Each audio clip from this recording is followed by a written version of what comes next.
পুলিশের সাবেক মহাপরিদর্শক বেনজির আহমেদের অপকর্ম এখন টক অব দ্য কান্ট্রি। একটা সময় ভয়ে থাকা কোণঠাসা মানুষগুলো মুখ খুলছেন। অভিযোগ, ক্রস ফায়ারের হুমকি দিয়ে মাদারীপুরে স্ত্রীর নামে সাবেক এই আইজিপি কিনেছেন ৯০ একর জমি। এছাড়াও সাতক্ষীরায় ৪৮ বিঘার ইটভাটা ও একটি খাল দখলে নিয়েছেন তারই শ্যালক মির্জা আনোয়ার পারভেজ। নগদের কাছে সব গ্রাহকই প্রিয়, তাই তো সারা দেশে ক্যাশ আউট চার্জ সবচেয়ে কম। অনেক কষ্টে ২০ বছর আগে ১.৫ বিঘা জমি কিনেছিলেন মাদারীপুরের রাজরের বৃদ্ধা সরস্বতী রায়। সেই জমিসহ আশপাশের জমিতে চোখ পড়ে পুলিশের সাবেক মহাপরিদর্শক বেনজির আহমেদের। ভয় ভীতি দেখিয়ে নামমাত্র মূল্যে কিনে নেন জমিটি। কত খরচ করছি আমি, ভিক্ষা করে খাইলো, আমি ওই জমি বিক্রি দিতাম না। এত হানে বয়াইতে বই কি টাকাও পাবা না, জমিও পাবা না, এমনি নিয়ে যাবে। খোঁজ নিয়ে জানা গেছে ২০২২ থেকে ২৪ সালে রাজর উপজেলার প্রায় ৯০ একর জমি কেনা হয়েছে বেনজিরের স্ত্রী জিশান মির্জার নামে। ১১৩টি দলিলে কেনা এসব জমির বেশিরভাগই ফসলের ক্ষেত। ভুক্তভোগীদের অভিযোগ, হুমকি ধমকি, ভয়ভীতি দেখিয়ে জমিগুলো বিক্রিতে বাধ্য করা হয়েছে। এই জমিটা তো জোর পূর্বে নিচ্ছে, এখন তো আমরা ভয়তে পড়ে জমিটা আমরা দিয়ে দিছি।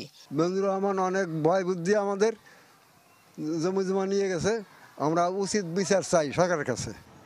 সম্প্রতি দুদকের মামলার পর মাদারীপুর ও গোপালগঞ্জে বেনজিরের সব জমি বিক্রি বন্ধের আদেশ দেওয়া হয়েছে।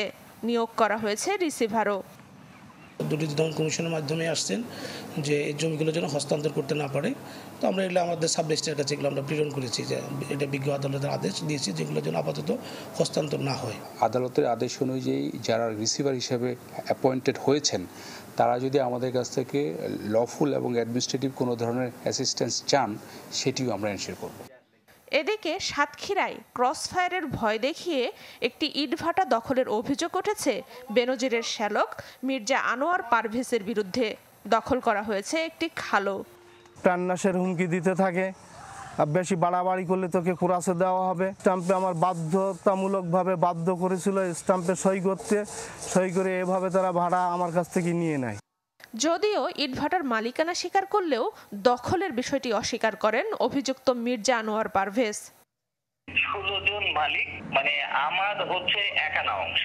ওই ইটভাটার সঙ্গে আমার সামান্যতম এখন পর্যন্ত কোনো কাগজে কলমে কোথাও ইনভলভমেন্ট নাই। বর্তমানে পরিবেশ অধিদপ্তরের ছাড়পত্র ছাড়াই চলছে ৪৮ বিঘা জমিতে গড়ে ওঠা ভাটাটি। সানজিদা শান্তা, চ্যানেল 24।